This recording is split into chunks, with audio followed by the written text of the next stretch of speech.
Good morning students. तो आज है लेक्चर नंबर 4, यूनिट 7 पढ़ रहे थे हम लोग, dual nature of matter and radiation. तो हम लोगों ने इसके पहले के जो टॉपिक्स कवर कर लिए हैं, तो आज का डिस्कशन का टॉपिक जो है वो है laws of photo electric emission and Einstein's theory of photo electric effect. तो सबसे पहले हम लोग देखते हैं laws of photo electric emission.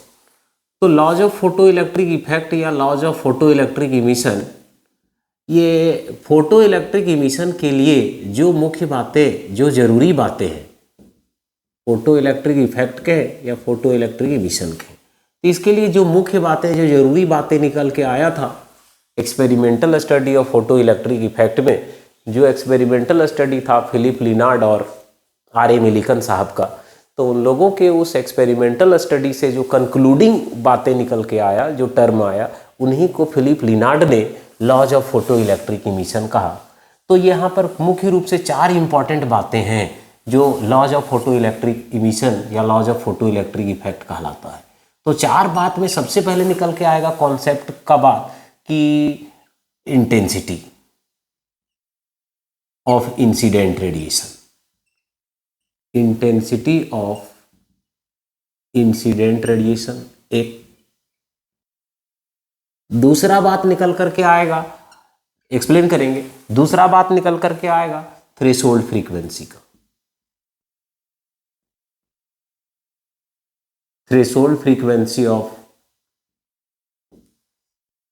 तीसरा नंबर में बात आएगा maximum kinetic energy of photo electrons, photo electrons. और fourth instantaneous process.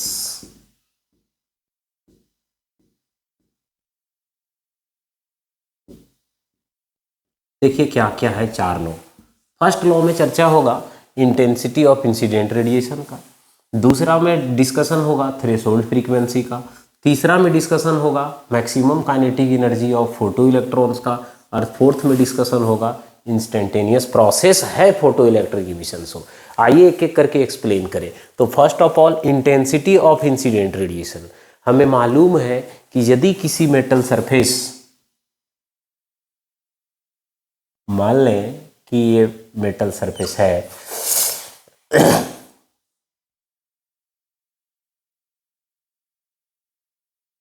Metal surface. अब इस मेटल सरफेस ये रेडिएशन फॉल करा रहे हैं, और ये रेडिएशन जो फॉल करा रहे हैं, ध्यान रहे कि इसका फ्रीक्वेंसी, यानी इस रेडिएशन का frequency must be greater than the threshold frequency, तब यहां से इलेक्ट्रॉन्स का इमिशन होगा। हाँ, तो ये है फोटो इलेक्ट्रॉन्स। तो पहला लॉ में कोई ऊपर नीचे लिख सकते हैं, लिखने की जब बारी आए, कोई फर्स्ट सेकंड या थर्ड लॉ नहीं है, लेकिन सब लॉ हैं ये।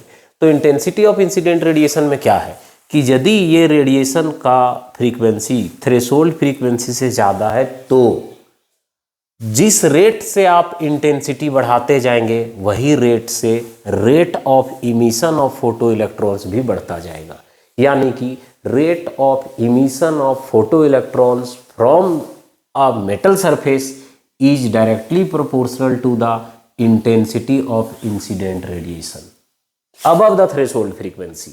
थ्रेशोल्ड फ्रीक्वेंसी से ज़्यादा फ्रीक्वेंसी का रेडिएशन यदि फॉल कराते हैं मेटल सरफेस पर, तब इंटेंसिटी बढ़ाने से क्या होगा, नंबर ऑफ फोटो इलेक्ट्रॉन्स पर सेकेंड इंक्रीज होगा। और यदि आप इंटेंसिटी नहीं बदलते हैं, आप फ्रीक्वेंसी जितना भी ज़्यादा दे दीजिएगा, तो भी number of photo electrons increase नहीं होगा।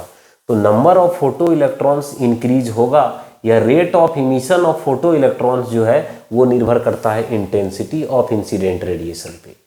लेकिन ये रूल फॉलो कब होगा, rate of emission is directly proportional to intensity of incident radiation. Rule follow तब होगा जब फ्रीक्वेंसी इस रेडिएशन का थ्रेशोल्ड फ्रीक्वेंसी से ज़्यादा होगा। तो ये हो गया ये वाला नियम। यानी कि इसको लिखेंगे कैसे, above the threshold frequency for a given photosensitive material the rate of emission of photo electrons from a metal surface is directly proportional to the intensity of incident radiation and rate of emission of photoelectrons is independent of frequency of incident radiation above the threshold frequency. अब frequency जितना भी ज़्यादा हो, यदि intensity नहीं बदलेंगे तो rate of emission of फोटोइलेक्ट्रॉन्स नहीं बदलेगा। दूसरा बात में थ्रेशोल्ड फ्रीक्वेंसी का कॉन्सेप्ट। तो थ्रेशोल्ड फ्रीक्वेंसी का कॉन्सेप्ट में क्या है कि हर एक फोटोसेंसिटिव मटेरियल के लिए उसका जो मेटल होगा उसका वर्क फंक्शन होता है एच न्यू नॉट, और एच न्यू नॉट से उसका थ्रेशोल्ड फ्रीक्वेंसी निकाल लीजिए। थ्रेशोल्ड फ्रीक्वेंसी इक्वल टू हो जाएगा डब्ल्यू नॉट बाई एच। यानी हर एक मेटल जो फोटोसेंसिटिव मेटल होगा उस सब्सटेंस के लिए, उस मटेरियल के लिए थ्रेशोल्ड फ्रीक्वेंसी निकालिए, और हर एक फोटोसेंसिटिव मटेरियल का थ्रेशोल्ड फ्रीक्वेंसी अलग अलग होगा, और उस फोटोसेंसिटिव मटेरियल को कम से कम इतना फ्रीक्वेंसी का रेडिएशन फॉल कराना होगा तब इलेक्ट्रॉन बाहर निकलेगा, और यदि थ्रेशोल्ड फ्रीक्वेंसी से कम फ्रीक्वेंसी का रेडिएशन फॉल कराएंगे तब वहाँ से इलेक्ट्रॉन बाहर नहीं निकलेगा। तो थ्रेशोल्ड फ्रीक्वेंसी इसके दूसरे नियम के तहत में आता है। तो दूसरा नियम में थ्रेशोल्ड फ्रीक्वेंसी क्या है? For every photosensitive material there exists a certain minimum value of frequency below which no photoelectrons come out from the metal surface. This minimum value of frequency is called threshold frequency for that metal, and this threshold frequency is different for different metals depending on their work function. तो threshold frequency का concept यहां से है। हर एक metal के लिए वो radiation fix होगा कि उससे कम फ्रीक्वेंसी का रेडिएशन से इलेक्ट्रॉन इमिट नहीं होगा। तीसरा, maximum kinetic energy of photo electrons, यानी कि जो ये फोटो इलेक्ट्रॉन निकल रहा है, बाहर आ रहा है, इसका जो काइनेटिक एनर्जी होगा, ये काइनेटिक एनर्जी निर्भर करेगा frequency of the incident radiation above the threshold frequency. यानी कि ये जो इलेक्ट्रॉन निकला इसका काइनेटिक एनर्जी कम होगा या ज़्यादा होगा या बहुत ज़्यादा होगा, यानी इमिटेड इलेक्ट्रॉन्स का, फोटो इलेक्ट्रॉन्स का मैक्सिमम वेलोसिटी या मैक्सिमम काइनेटिक एनर्जी निर्भर करेगा frequency of incident radiation, intensity पर नहीं, फ्रीक्वेंसी पर। जितना थ्रेशोल्ड फ्रीक्वेंसी से जितना ज़्यादा फ्रीक्वेंसी होगा उतना ज़्यादा इनर्जेटिक फोटो इलेक्ट्रॉन्स इमिट होंगे। हाँ, यानी कि maximum kinetic energy of photo electrons is directly proportional to frequency of the incident radiation above the threshold frequency. केवल थ्रेशोल्ड फ्रीक्वेंसी देंगे तो जो फोटो इलेक्ट्रॉन इमिट हो रहा है उसका काइनेटिक एनर्जी जीरो होगा, और थ्रेशोल्ड फ्रीक्वेंसी से ज़्यादा फ्रीक्वेंसी का रेडिएशन फॉल कराते हैं तब इलेक्ट्रॉन का जो काइनेटिक एनर्जी होगा या जो इमिटेड इलेक्ट्रॉन का वेलोसिटी होगा वो पूरी तरह से उसके फ्रीक्वेंसी पर निर्भर करेगा। ज़्यादा फ्रीक्वेंसी का होगा तो वेलोसिटी ज़्यादा होगा। तो तीसरा में क्या हो गया कि maximum kinetic energy of photo electrons is directly proportional to intensity of maximum kinetic energy of photo electrons is directly proportional to the frequency of incident radiation above the threshold frequency.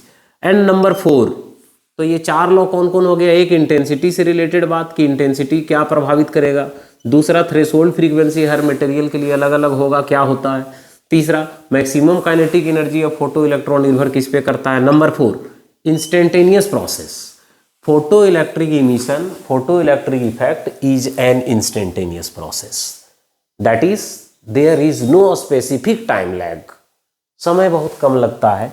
The incidence of this radiation and emission of the photo electrons, ये दो प्रक्रिया के बीच, यानी कि radiation का fall करना, free electrons का बाहर निकलना, यदि सब कुछ पर्याप्त है तो इनके बीच समय बहुत कम लगता है।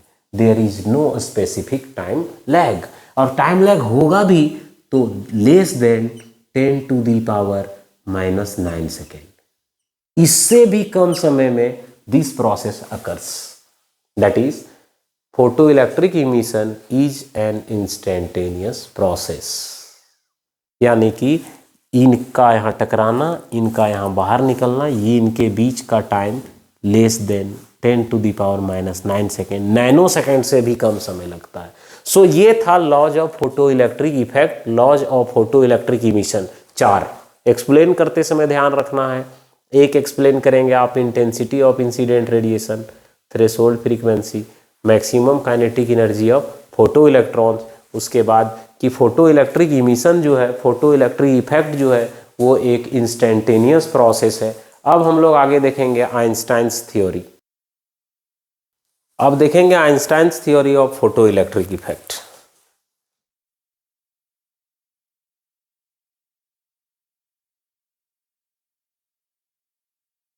Einstein's theory of photo electric effect.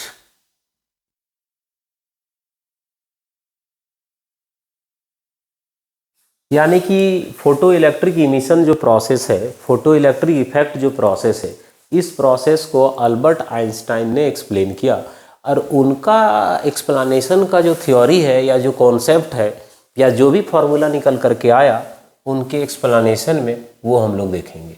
यही है Einstein's theory of photo electric effect. तो सबसे पहले कि अल्बर्ट आइंस्टीन 1905 ईस्वी में ये अल्बर्ट आइंस्टीन मैक्स प्लैंक का क्वांटम हाइपोथेसिस, जो मैक्स प्लैंक का क्वांटम थ्योरी था, उस क्वांटम थ्योरी के आधार पे फोटो इलेक्ट्रिक इफेक्ट को एक्सप्लेन करते हैं। जो फोटो इलेक्ट्रिक इफेक्ट को एक्सप्लेन करने के दरमियान वो क्वांटम थ्योरी का यूज़ किए। और क्वांटम थ्योरी में हम लोग क्या जानते हैं कि जो भी एनर्जी रेडिएशन है, जो भी रेडिएशंस होते हैं, जो भी रे होगा, चाहे वेव होगा, चाहे लाइट होगा, रेडिएशन कहें हम, वो एनर्जी है। और उसका सबसे स्मॉलेस्ट फॉर्म जो है एनर्जी का, उसको हम लोग क्वांटा कहते हैं, क्वांटम कहते हैं, small packets of energy, photon. Photon का कॉन्सेप्ट वहीं से आया था, मैक्स प्लैंक का क्वांटम थ्योरी से। तो क्वांटम थ्योरी के आधार पर अल्बर्ट आइंस्टाइन एक्सप्लेन करते हैं on the basis of Planck's quantum theory.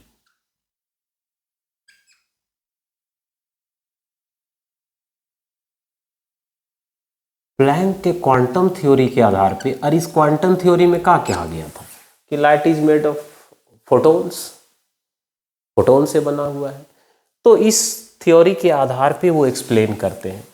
अच्छा, इनका एक्सप्लेनेशन का आइंस्टीन ने फोटो इलेक्ट्रिक इफेक्ट को जो एक्सप्लेन किया, उसके एक्सप्लेनेशन के जो मेन पार्ट्स हैं वो मुख्य रूप से 4 बातों में हम लोग एक्सप्लेन करेंगे। क्या क्या है उसमें से 4 बात निकल के आया हुआ, देखिए। हाँ, तो कहाँ से आए हम लोग आइंस्टीन का एक्सप्लेनेशन फोटो इलेक्ट्रिक इफेक्ट का?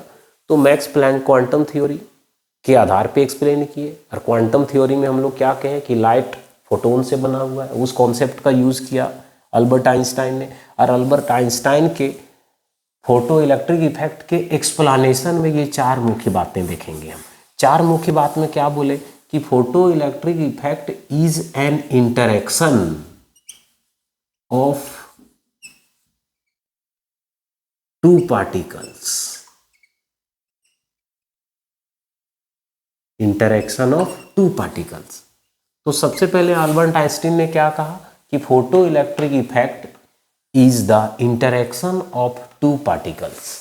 2 पार्टिकल्स का ये इंटरेक्शन है। इंटरेक्शन में attraction, repulsion, transfer of energy, सारी बातें शामिल है। तो इंटरेक्शन ऑफ 2 पार्टिकल्स, तो यहाँ 2 पार्टिकल कौन कौन है? तो एक पार्टिकल उन्होंने कहा कि photon of the incident radiation, और दूसरा free electrons of the metal surface या electrons of the metal surface. तो आइंस्टीन का पहला कॉन्सेप्ट, थ्योरी का पहला पार्ट जो हम लोग देखे, उस पहला पार्ट में क्या कहा कि photo electric effect is the interaction of 2 particles, photon of the incident radiation and free electrons of the metal surface.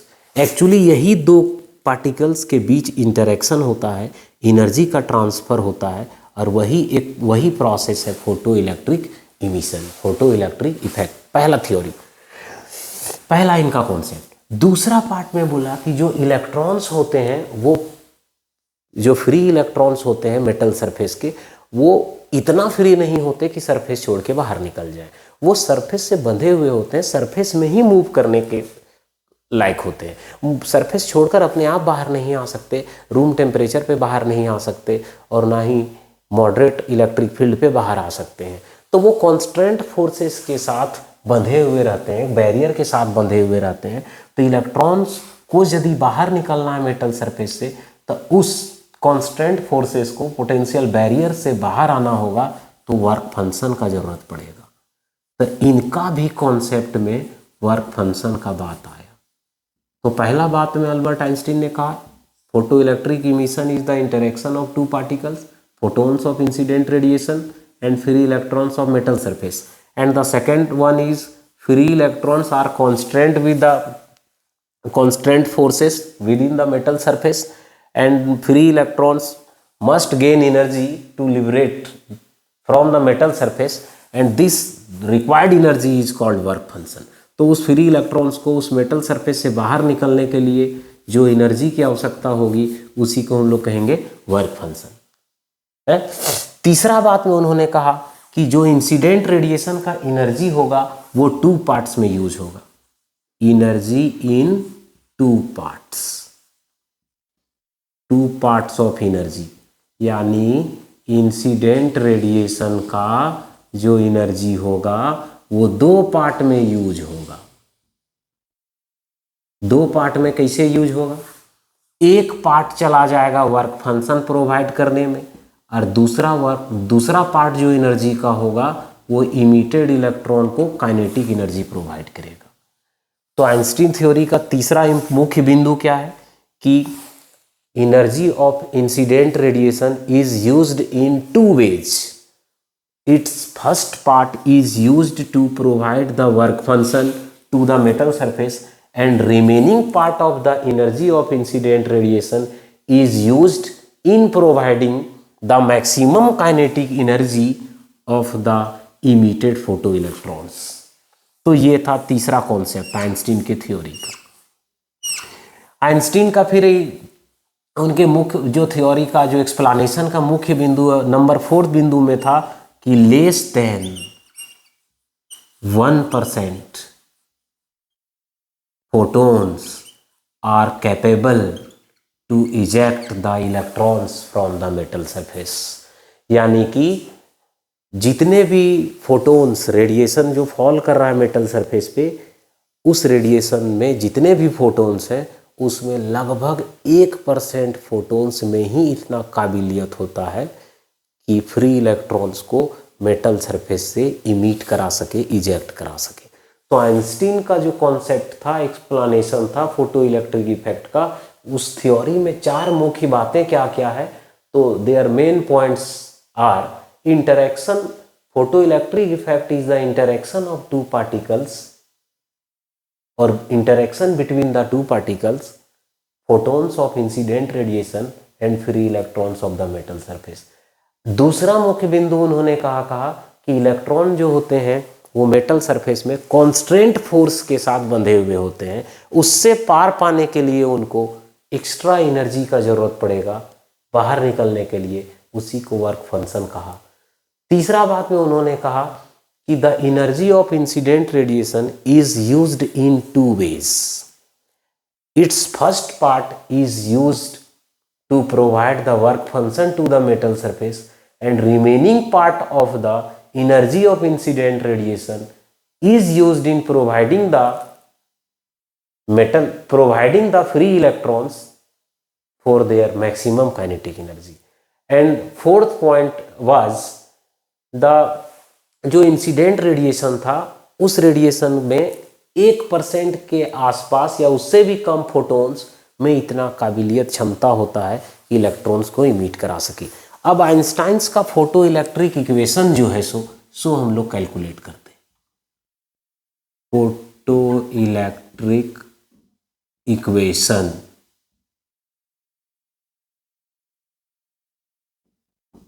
Einstein's photoelectric equation. तो आइंस्टाइन का फोटो इलेक्ट्रिक इक्वेशन, तो सबसे पहले हम देखते हैं कि कंसीडर करें कि एक मेटल सरफेस है, यहाँ पर ये इसका इलेक्ट्रॉन है, ये हो गया इसका बैरियर, बैरियर को पार करना है, ये वर्क फंक्शन हो गया, इतना चाहिए इसको। रेडिएशन फॉल कराया जाए, फोटोन आ रहा है, हाँ ये इंसिडेंट रेडिएशन कहें, फोटोन कहें, इंसिडेंट रेडिएशन या फोटोन कहें। अब फोटोन है तो इसका energy E equal to H nu, quantum theory से यदि पर्याप्त एनर्जी मिल पा रहा है तो ये इलेक्ट्रॉन बाहर निकलेगा फोटो इलेक्ट्रॉन, फोटो इलेक्ट्रॉन है। तो conservation, law of conservation of energy से हम देखें, लॉ ऑफ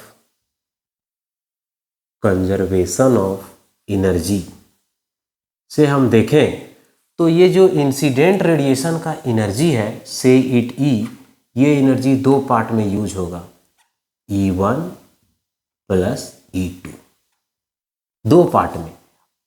और इंसिडेंट रेडिएशन का जो एनर्जी है वो कितना है, एच न्यू।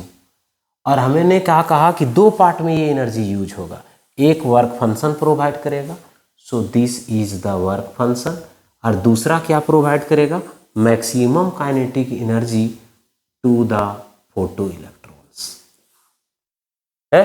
तो maximum kinetic energy to the photo electrons, यहां से यदि आप मैक्सिमम काइनेटिक एनर्जी निकालते हैं तो मैक्सिमम काइनेटिक एनर्जी बराबर क्या हो जाएगा, के मैक्स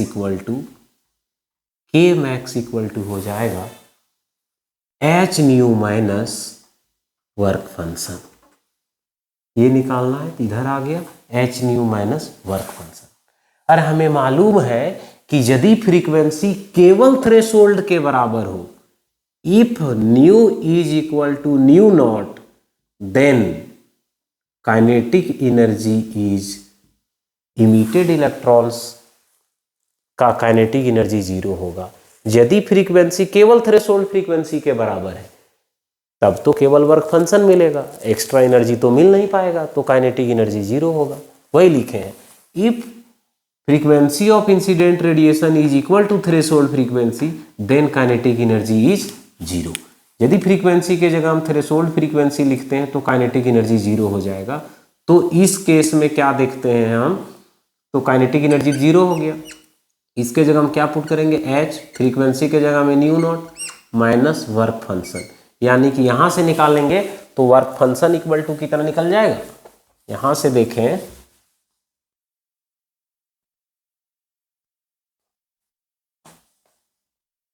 तो वर्क फंक्शन इक्वल टू हो जाएगा एच न्यू नॉट, तो हो जाएगा यहां से work function equal to H nu naught. इस रिलेशन में लौट जाइए आप, तो from relation 1 and 2, from relation 1 and 2, तो वर्क फंक्शन का वैल्यू यहां पुट कर देते हैं हम लोग, हाँ, तो क्या हो जाएगा H nu equal to work function के जगह में H nu not plus maximum kinetic energy of emitted electrons, यानी maximum kinetic energy of emitted electrons यदि हम निकालें तो क्या मिलेगा, H nu minus H nu not, यानी कि maximum kinetic energy of emitted electrons is equal to H nu minus nu not. Einstein's photoelectric equation इसे भी कह सकते हैं आप, या मैक्सिमम काइनेटिक एनर्जी का फॉर्मूला होता है 1/2m भी मैक्सिमम का square equal to H nu minus nu naught, इसे भी कह सकते हैं आइंस्टाइन्स फोटो इलेक्ट्रिक इक्वेशन। और हम लोग देखे थे कि मैक्सिमम काइनेटिक एनर्जी बराबर ई भी नॉट भी होता है। तो इस रिलेशन को आप कहिए आइंस्टाइन्स फोटो इलेक्ट्रिक इक्वेशन, या इस रिलेशन को कहें आप आइंस्टाइन्स फोटो इलेक्ट्रिक इक्वेशन, या इस रिलेशन को आप वेवलेंथ के रूप में चेंज कर सकते हैं। ये हो गया थ्रेशोल्ड फ्रीक्वेंसी, ये हो गया the frequency above the threshold frequency. इसको आप यदि हम लोग चाहें तो चेंज कर सकते हैं वेवलेंथ के टर्म में। हम लोग जानते हैं कि C इक्वल टू होता है लैम्बडा इंटू न्यू, और न्यू इक्वल टू निकालेंगे तो न्यू इक्वल टू हो जाएगा C बाई लैम्बडा, और यदि न्यू नॉट निकालेंगे तो हो जाएगा C बाई लैम्बडा नॉट। तो ये वैल्यू पुट करने पर हमें यहाँ क्या मिलेगा, maximum kinetic energy of the photo electrons is equal to H, और इसके जगह में लिखेंगे तो C बाई लैम्बडा माइनस इसके जगह में लिखेंगे तो C बाई लैम्बडा नॉट, और यहाँ से चाहे तो C कॉमन निकाल लें तो ये हो जाएगा K maximum equal to HC into 1 by lambda minus 1 by lambda naught, where lambda naught is the threshold wavelength. तो ये हो गया आइंस्टाइन्स फोटो इलेक्ट्रिक इक्वेशन और Einstein's theory of photo electric effect. तो आइंस्टीन मैक्स प्लैंक के quantum theory के आधार पे एक्सप्लेन करते हैं फोटो इलेक्ट्रिक इफेक्ट को, और उनके इस थ्योरी के 4 मुख्य बिंदु मैंने डिस्कस किया। फिर बताया कि फोटो इलेक्ट्रिक इक्वेशन आइंस्टीन ने जो दिया वो इक्वेशन क्या है। हाँ, तो ये हो गया आइंस्टाइन्स फोटो इलेक्ट्रिक इक्वेशन और laws of photo electric emission. अब इस पे आधारित न्यूमेरिकल भी एक एक करके हम लोग सॉल्व करेंगे, और इसके आगे के लेक्चर्स में हम लोग देखेंगे। उसके बाद फोटोन्स क्या होते हैं, फोटोन्स के बेसिक प्रॉपर्टीज़। उसके बाद हम लोग आगे जाएंगे, तब हम लोग आगे देखेंगे कि डी ब्रॉगली हाइपोथेसिस क्या है, हाँ, मैटर वेव्स।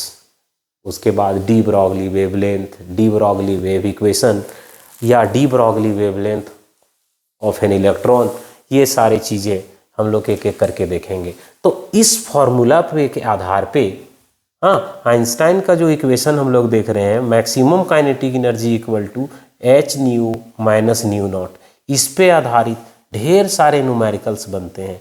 आप न्यूमेरिकल्स उठा करके सॉल्व करें, या फिर ये रिलेशन भी यूज़ कर सकते हैं। और हम लोग इसके पहले भी देखे कि मैक्सिमम काइनेटिक एनर्जी का formula, maximum kinetic energy equal to EV naught, यहाँ से भी आप यूज़ कर सकते हैं, सॉल्व कर सकते हैं, जहाँ पर E हो गया बेसिक चार्ज और V नॉट जो है वो V नॉट है स्टॉपिंग पोटेंशियल। और स्टॉपिंग पोटेंशियल किसे कहते हैं, स्टॉपिंग पोटेंशियल किसे कहते हैं, the value of retarding potential at which no photoelectrons come out from the metal surface, या जिस पोटेंशियल पर फोटो इलेक्ट्रिक इमिशन ही बंद हो जाता है, उस रिटार्डिंग पोटेंशियल के वैल्यू को हम कहते हैं स्टॉपिंग पोटेंशियल।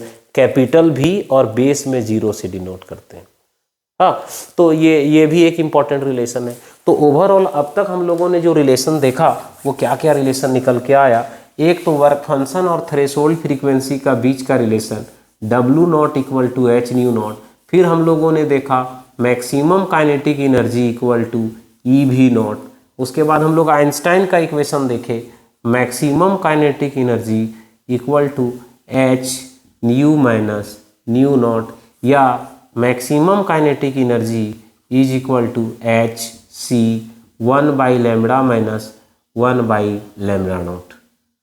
तो इन सारे फॉर्मूला का यूज़ करके हम न्यूमेरिकल्स भी करेंगे। तो आगे के लेक्चर में हम देखेंगे। आज के इस लेक्चर में, इस वीडियो में इतना ही रहेगा। Thank you.